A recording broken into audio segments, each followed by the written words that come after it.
మీరేం టెన్షన్ అవ్వకండి, నేనున్నా కదా. ఇది చాలా చిన్న విషయం, నేను చూసుకుంటా. ఇదిగో, మన ఎదురింట్లో కొత్తగా ఒక ఆవిడొచ్చారు, తెలుసు కదా. పేరు Sharu, height 5'6", weight 56, skin colour white, car colour black, కౌండనియస్ గోత్రం, మెడలో వజ్ర వైఢూర్యములు పొదగబడిన మంగళసూత్రం. ఆవిడేగే? ఆవిడే. దగ్గరలో మంచి సింగింగ్ క్లాసెస్ ఏమైనా ఉందా అని చూస్తున్నారంట. నీకు తెలిసిన ఎవరైనా మంచి సింగింగ్ టీచర్ ఉన్నారా?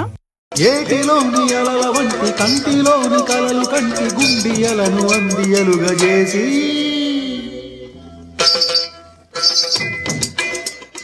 నలుగురిలో నా పేరు పలకడానికి కూడా నీకు నోరు రాదు. ఇప్పుడు పక్కింటావిడ అన్నంగానే పాటలొచ్చేస్తున్నాయంట్రా. పేరేంటి పెళ్ళమేంటి, ప్రతి యాదవకి పక్కనోడిదని వచ్చుద్దని నువ్వే అంటావుగా బంగారం. పనికి మాలిన విషయాలన్నీ బాగా గుర్తుపెట్టుకుంటావరా నువ్వు. ఏదని అభిమానం.